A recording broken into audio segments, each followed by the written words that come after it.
오늘은 한 슬픈 그림을 여러분에게 설명을 해드리는 것 같은 그런 심정으로 이 말씀을 시작해 봅니다.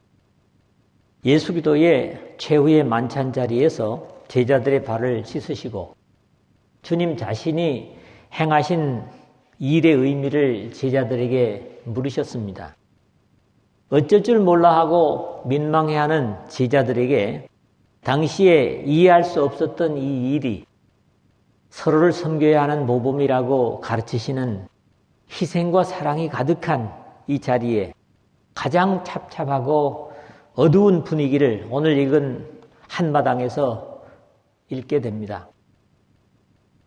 주님 제자들의 발을 친히 씻기심이 인류 구원을 위한 피 흘림의 제물로서의 헌신이고 그런 희생에도 불구하고 이뤄지는 사람들의 안타까움이면서 특히 선택받아 함께 있음에도 결국 버림을 당하는 사람들에 대한 예수도의 연민을 이 말씀에서 또한 강하게 느끼게 됩니다. 예수도께서 마태복음 22장에 임금님의 혼인잔치에 비유해서 청함을 받은 자는 많되 택함을 입은 자는 적으니라. 마태복음 22장 14절에 말씀하신 것처럼 모든 인류가 십자가 아래 청함을 받았지만 그럼에도 여전히 이뤄지는 영혼이 더 많음은 하나님의 사랑이나 긍휼이 부족함이 아니라 사람들의 죄성 때문임을 저희들이 생각하게 됩니다. 스승으로서의 제자의 발을 씻어주신 후에 그 제자들 중에 한 사람이 자신을 팔리라는 가뜩이나 주님의 이 충격적인 선언에 성미급한 베드로는 요한으로 하여금 과연 그 엄청난 일을 행할 제자가 누구인가 물어보라고 고개짓을 합니다. 그럼에도 마지막까지 예수 기도께서는 오늘 우리들처럼 가룟 유다를 향해서 손가락질하면서 이 사람이다 말하지 않으시고 간접적으로 말씀하시지만 제자들은 회개 장부를 맡고 있는 가룟 유다에게 그것이 유월절 명절과 관련된 물건을 사라는 것이거나 또 구제를 위한 지시로 오해를 하고 맙니다. 비록 제자에 의해 팔리시지만 그것 또한 구원을 위해서 어쩔 수 없는 말씀의 성취를 위해서 오히려 돈을 사랑하여 이런 일을 행하고 많은 가룟 유다에 대한 연민으로 그를 대하시기 때문에 이런 모습을 보이셨고 이것은 단순히 당시에 가룟 유다 한 사람에 대한 연민이 아니라 가룟 유다와 같은 상태로 가고 많은 인류의 복음을 맛보고도 이뤄지는 사람들에 대한 안타까움일 수도 있음을 우리가 생각하게 됩니다. 오늘도 세 부분으로 이 말씀을 나누도록 하겠습니다. 오늘은 특별히 결론을 내지 않겠습니다. 첫 번째 부분은 21절, 22절입니다. 함께 운율을 맞춰서 읽어보도록 하겠습니다. 예수께서 이 말씀을 하시고 심령에 괴로워 증언하여 이르시되 내가 진실로 진실로 너희에게 이르노니 너희 중에 하나가 나를 팔리라 하시니 제자들이 서로 보며 누구에게 대하여 말씀하시는지 의심하더라 되어 있습니다. 이게 아주 예수님의 안타까움이 그대로 우리에게 보여지고 있습니다. 자신의 안위보다는 생명과 진리의 택함을 받았지만 택함을 거절하고 어둠의 하수인이 되어버리는 가룟 유다에 대한 안타까움이고 오늘도 여전히 하나님의 사랑이 초청해도 그 초청을 헛되게 만드는 버려지는 사람들에 대한 동일한 연민입니다. 이것은 구원의 방법을 마련했음에도 그 귀한 기회를 잃어버리고 여전히 멸망으로 가는 긍휼에 풍성하신 인류를 향한 연민, 즉 불쌍히 여기심이라는 거죠. 들의 사람들은 예수께서 하나님이시라면 왜 가룟 유다에 의해 팔리도록 버려두시는가? 라고 질문을 합니다. 이것은 마치 하나님께서 선악과를 뻔히 딱 먹을 줄 아시면서 선악과를 에덴에 왜 두셨는가 하는 질문과 다르지 않습니다. 예수 그리스도께서는 나중 겟세마네 동산에 가룟 유다가 데리고 온 칼과 몽둥이로 무장한 군인들 중에 한 종의 귀를 칼로 베어버리는 베드로에게 너는 내가 내 아버지께 구하여 지금 12군단 더 되는 천사를 보내게 하실 수 없는 줄로 아느냐? 내가 만일 그렇게 하면 이런 일이 있으리라 한 성경이 어떻게 이루어지겠느냐? 이런 일이 있으리라 한 성경이 어떻게 이루어지겠느냐? 하는 마태복음 26장 53절 54절에 말씀하시면서 그 귀를 붙여 낫게 하신 것을 볼 수가 있습니다. 거기에 대한 답변은 인류 구원을 이루시는 하나님의 계획을 거스를 수 없고 아버지의 뜻을 성취하는 것이야말로 주님께서 이 땅에 오신 첫째의 목적이기 때문이며 두 번째로는 하나님의 형상을 동일하게 가지고 난 사람들의 인격을 존중하시고 다만 그들의 성향을 따라 사용하시는 것뿐인 겁니다. 이는 절대로 강제적이거나 억지로 구원하거나 버리는 것이 아니라 각자의 선택이 어떠하든지 그들의 의지를 용납하시는 하나님의 모습입니다.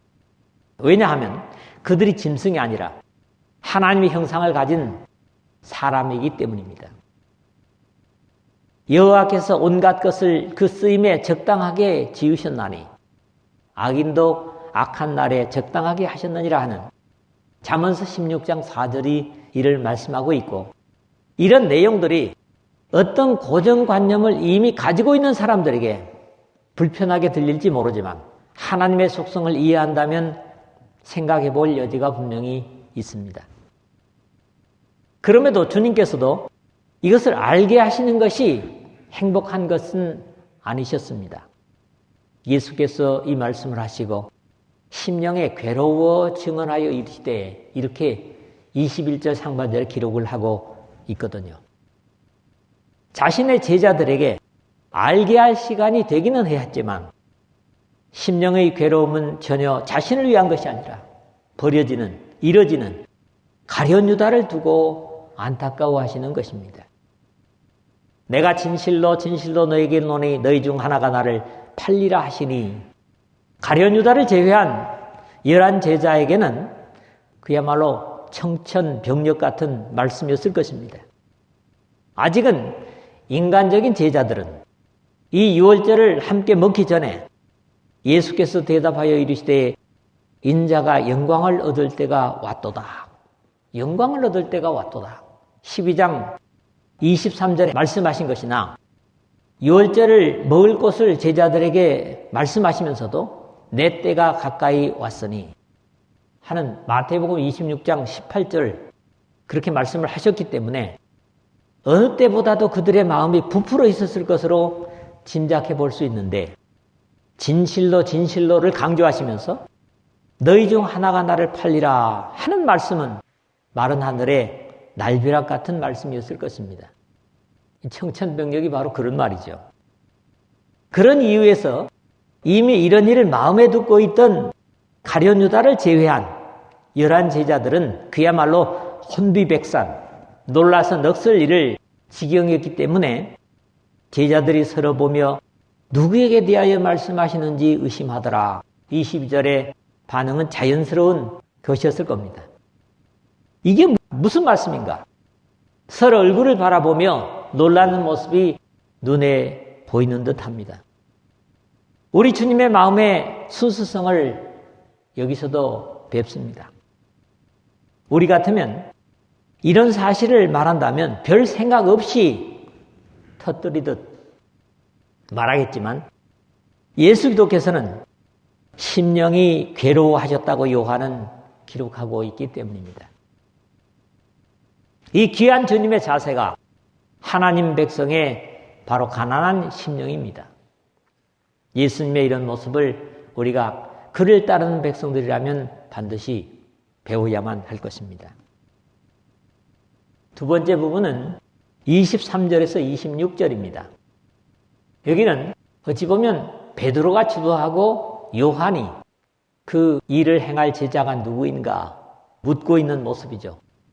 이뤄질 영혼마저 긍휼로 대하시는 주님의 자세와는 다른 모습을 이 제자들에게서 우리가 보는 겁니다. 말을 내는 것 자체를 힘겨워하시는 주님의 말씀에 급한 베드로였지만 자신이 직접 묻지 못하고 요한을 머리짓으로 부추기는 모습도 그렇고 지극히 평범한 인간적인 모습을 이 제자들에게서 보게 됩니다. 요한은 자신의 이름을 숨기고 주님의 사랑하시는 자로 표현하면서 당시의 상황을 전달하고 있습니다.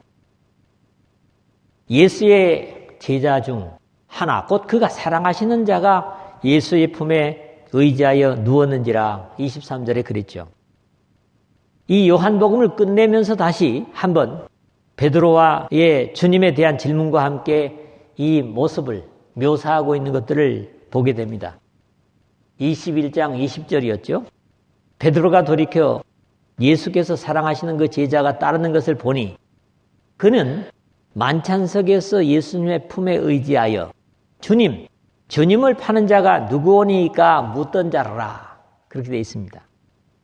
사실 예수 기독께서는 언제나 중요한 자리에 베드로, 요한, 야고보 세 사람을 같이 데리고 다니셨지만 항상 예수님 가장 가까이에는 요한이 자리하고 있었던 것으로 성경에 나타나는 상황들에서 이해할 수 있습니다. 주님 가장 가까이에 있었기 때문에 주님의 뜻이나 의향을 가장 분명하게 빨리 알 수 있었을 것이고 그런 이유에서 베드로 사도가 머리짓을 하여 말하되 말씀하신 자가 누구인지 말하라 하니 라는 묘사를 하고 있습니다. 왜 성미급한 베드로가 직접 묻지 못하고 요한으로 하여금 예수님께 말씀하시도록 머리짓을 했을까? 그것을 정확하게 말할 수 있는 사람은 아마 없을 겁니다. 또 빨리 알고 싶은 베드로는 주님 가까이에 있는 요한으로 하여금 말씀하시게 하라는 시도는 우리에게 그렇게 중요하지 않은 것이라서 지나치게 유추할 필요는 없다고 생각을 합니다. 그러나 그 그림은 레오나르도 다빈치의 최후의 만찬이 아닐지라도 우리의 머릿속에 충분히 그려집니다. 그가 예수님의 가슴에 그대로 의지하여 말하되 주여 누구니까? 25절인데 베드로의 머리짓을 알아차린 요한은 머뭇거리지 않고 예수 기독께 묻고 있는데 그 모양이 좀 진지합니다. 그가 예수의 가슴에 그대로 의지하여 말하되 유대인들의 식사하는 모습과 더불어서 상상해 볼 수 있겠지만은 그 요한 자신이 이렇게 표현하고 있기 때문에 사실 달리 생각할 필요가 없습니다. 가장 아픈 사실을 말씀하시게 하기 때문에 더욱 가까이에 그것도 가슴에 그대로 의지하여 묻고 있는 것으로 표현하는 것입니다. 모든 인류의 죄인들을 품고 사랑하시고 그들을 위하여 기꺼이 십자가를 지실 주님의 마음에 기대어서 이 안타까운 역할을 할 자가 누구인가를 묻고 있는 겁니다. 예수 기독께서는 이러한 요한의 질문에 조용히 요한만 듣도록 말씀을 하신 것 같습니다.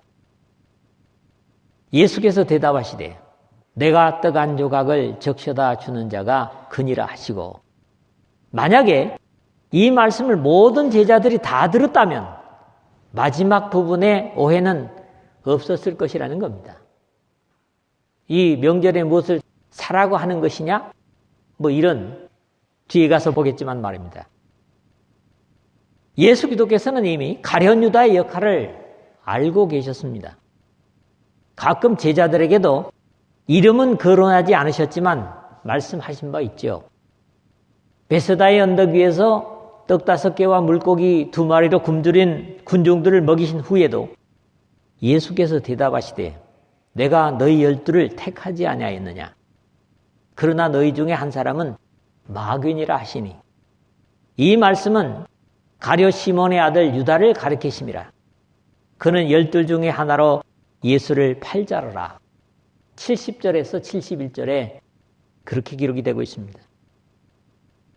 곧 한 조각을 적셔서 가려 시몬의 아들 유다에게 주시니 26절 하반절에 그랬는데 이스라엘 속에서 잔치를 하는 주인이 떡을 포도즙에 찍어 손님에게 주는 일은 그 손님을 접대하는 표시였다고 하고 우리가 최근에서 상고했던 룻기서에 보면 고국을 떠나서 타국의 이삭을 주어 시어머니를 모시며 공경하던 룻에게 비록 추수바치긴 하지만 식사할 때 보아스가 룻에게 이르되 이리로 와서 떡을 먹으면 네 떡 조각을 초에 찍으라 하는 모습에도 이런 걸 우리가 볼 수 있습니다. 가룟 유다는 입맞춤으로 스승이신 예수들을 팔았지만 예수께 입을 맞추고 가까이 하는지라 예수께서 이르시되 유다야 네가 입맞춤으로 인자를 파느냐 하시니 누가복음 24장 48절인데요. 우리 주 예수 그리스도는 자신을 배반하는 마지막 순간까지도 최고의 대우로 유다를 예우하며 회개를 기다렸던 것으로 이해할 수가 있습니다.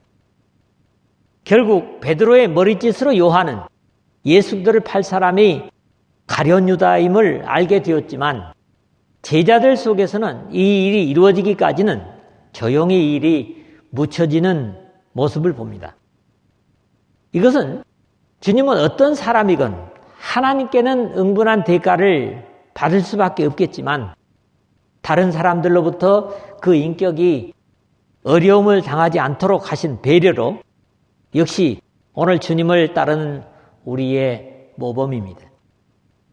다윗은 시편에 86편 15절을 보니까 그러나 주여 주는 긍휼히 여기시며 은혜를 베푸시며 노하기를 더디하시며 인자와 진실이 풍성하신 하나님이시오니 그렇게 고백을 하고 바울도 긍휼이 풍성하신 하나님이 우리를 사랑하신 그 큰 사랑을 인하여 라고 에베소서 2장 4절에서 고백하고 있습니다. 예수 그리스도는 하나님 아버지의 성품 그대로 긍휼에 풍성하신 하나님이십니다. 이 모습을 담는 하나님의 자녀들로 우리들도 살았으면 하는 부탁을 드립니다. 세 번째로는 27절에서 30절입니다. 마지막으로 볼 것은 어둠 속으로 사라지는 가룟 유다입니다. 이 제목을 쉽게 생각하는 것보다는 안타까움을 가지는 내용일 수밖에 없습니다. 왜냐하면 빛과 함께 빛 속에 있던 사람이 다시 어두움으로 들어가는 모습의 상징이 되기 때문입니다. 왜 사람들은 빛을 버리고 어둠으로 가게 되는가? 그것은 어려운 이해가 필요 없습니다. 항상 보이는 세상의 이권을 위해서임을 이 가룟 유다에게서 볼 수 있습니다. 은 30에 예수님을 파는 것을 보면 말이죠. 이미 앞에서 하나님의 극진한 사랑에도 불구하고 멸망할 수밖에 없는 이유를 그 정죄는 이것이니 곧 빛이 세상에 왔으되 사람들이 자기 행위가 악함으로 빛보다 어둠을 더 사랑한 것이니라 하지 않았던가요? 예수 그리스도께서 이미 나는 세상의 빛이니 나를 따르는 자는 어둠에 다니지 아니하고 생명의 빛을 얻으리라 8장 12절에도 말씀하셨고 빛이 있을 동안에 다녀 어두움에 붙잡히지 않게 하라. 어두움에 다니는 자는 그 가는 곳을 알지 못하느니라. 너희에게 아직 빛이 있을 동안에 빛을 믿으라. 그리하면 빛의 아들이 되리라. 이 12장 35절 하반절에서 36절 상반절에 역시 말씀을 하심으로 생명의 빛에 거할 것을 당부하시고 어둠에 붙잡히면 갈 바를 알지 못하기 때문에 빛을 믿으라. 즉 빛에 거하라. 이렇게 우리에게 당부를 하신 겁니다. 그러나 지금 이 가룟 유다는 주님의 말씀과는 반대의 모습으로 가고 있는 것이고 빛 속에 있다가 어둠으로 나가는 사람들이 안타깝게도 당시에 가룟 유다뿐만 아니라 이 역사 속에 계속 있었고 앞으로도 있을 것인데 여기에 대해서도 히브리서의 권면을 들을 필요가 있습니다. 제가 가끔 인용하는 말씀입니다. 한 번 빛을 받고 하늘의 은사를 맛보고 성령에 참여한 바 되고 하나님의 선한 말씀과 내세 능력을 맛보고도 타락한 자들은 다시 새롭게 하여 회개할 수 없나니 이는 그들이 하나님의 아들을 다시 십자가에 못 박아 드러내놓고 욕되게 함이라. 히브리서 6장 4절에서 6절의 말씀입니다. 이 말씀의 대표적인 모형이 바로 가룟 유다였고 어둠으로 나가는 사람들의 운명 역시 가룟 유다와 같은 전철을 밟는 것이 되는 겁니다.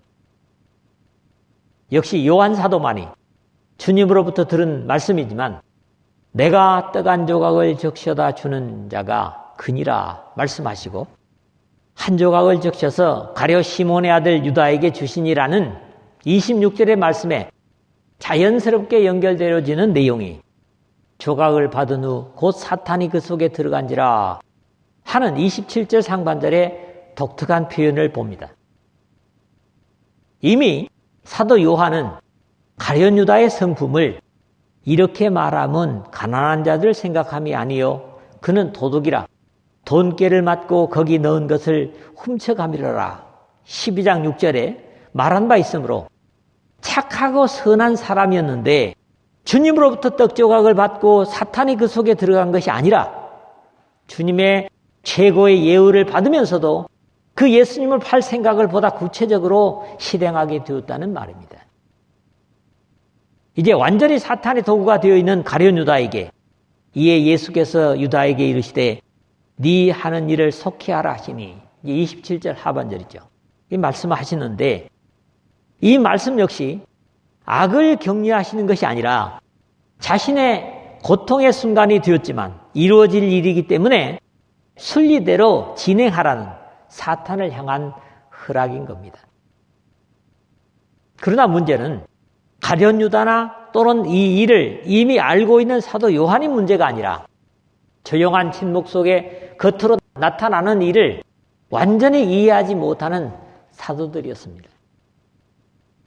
네 하는 일을 속히 하라 하신 주님의 말씀은 예수님 자신을 팔라고 하는 참담한 일이었음에도 불구하고 전혀 본래의 의미를 알지 못하는 것을 보이고 있기 때문입니다. 이 말씀은 무슨 뜻으로 하셨는지 그 앉은 자 중에 아는 자가 없고 28절에 그랬거든요. 분명히 예수께서 가룟 유다에게 네가 해야 할 일을 하라 하시는 명령은 분명한데 그 일이 구체적으로 무엇인지를 예수님을 팔자가 누구인지 요한에게 물어보라고 했던 베드로조차도 알지 못했음을 요한은 적고 있습니다. 상황을 정확하게 알지 못하기 때문에 제자들은 이제부터는 자신들의 짐작, 유추를 나타내고 있습니다. 어떤 이들은 유다가 돈꾀를 맡았으므로 명절에 우리가 쓸 물건을 사라 하시는지 그 29절 상반절에 그랬거든요. 제자들 중에 재정을 맡고 있는 가룟 유다였기 때문에 이 6월절에 무엇을 사라고 하셨을 것이라고 가정하고 그 살 것을 재촉하시는 것으로 그렇게 생각하는 부류들이 한 부류입니다. 또 다른 한 부류는 혹은 가난한 자들에게 무엇을 주라 하시는 줄로 생각하더라. 29절 하반절을 그랬는데 예수 그리스도와 제자들이 돈을 모으는 대로 가난한 자들을 일상적으로 돕고 있었던 것들을 이 말씀을 통해서도 짐작해 볼 수 있는데 특히 명절에 소외된 사람들에게 필요를 주었던 것을 시행하라고 미리 가룟 유다에게 명령하신 것을 재촉하시는 것으로 오해하는 제자들이 또 있었다는 겁니다. 이 제자들의 생각은 사실과는 너무나 다른 가정들임을 볼 수 있는데 우리도 사실을 알지 못하면 나올 수 있는 생각들이 이렇고 그것은 언제 누구에게나 옳지 못한 것으로 특히 그것이 하나님의 말씀이나 뜻을 바로 이해하지 못함으로 나름대로 상상하고 가정하는 것은 대단히 위험한 행위입니다. 그러므로 이 제자들처럼 상상하고 가정하는 대신에 그것을 바로 이해하는 것이 영적인 일일 뿐만 아니라 우리 일상에서도 대단히 중요합니다. 무엇인지 바로 알아야 된다. 그렇기 때문에 어떤 일을 바로 알지 못하고 상상하는 일은 하지 않을수록 더 잘하는 겁니다. 어떤 것이든지 사실을 알지 못하고 상상하는 것은 위험한 행동인 거지요. 절대로 그렇게 하지 않는 것이 좋습니다. 그리고 오늘 우리가 읽은 마지막 말씀은 30절인데 안타까운 말씀이죠. 유다가 그 조각을 받고 곧 나가니 밤이르라 하는 표현인데 이것은 또 하나의 중요한 상징입니다. 사실 가룟 유다는 저녁 먹던 자리에서 나갔으니 밤인 것은 당연하죠. 어두운 것은 당연하지만 앞에서 이미 말했던 대로 빛이신 예수 그리스도를 등지고 나갔으니 어둠일 수밖에 없는 겁니다. 성경 속에는 아름다운 믿음의 본을 보이는 사람들이 샛별처럼 빛나고 있는가 하면 이렇게 가룟 유다처럼 비극의 모델도 상당히 많이 나타나는 것이 사실입니다. 어떤 경우에는 비극적인 모습에서 하나님을 향해 돌이킴으로 빛으로 돌아오는 아름다운 주인공들도 있습니다. 바로 탕자 같은 내용이죠. 이런 입장에서 성경은 오늘 신앙하는 우리 모두의 거울이고 실제로 개역 한글에서는 그랬잖아요.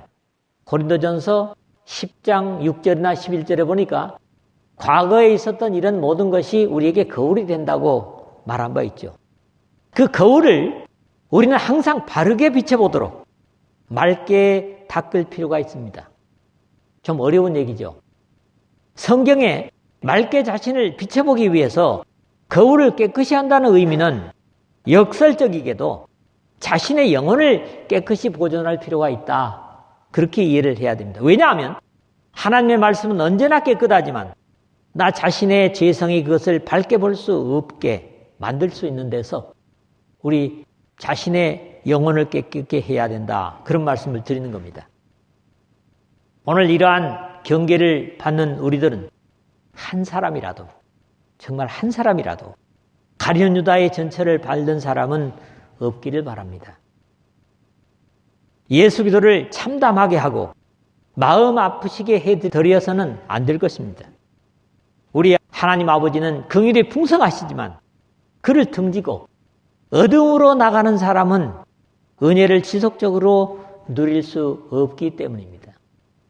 하나님께서 명령하시는 좋은 것들을 열심을 다해서 충성을 다하여 행하고 섬김으로 이런 부정적이고 비극적인 주인공이 아니라 생명과 은혜에 합당한 예수님과 같은 연민과 그리고 긍휼과 사랑을 가지고 주님의 나라를 기다리는 여러분 모두가 되시기를 주님의 이름으로 축복합니다.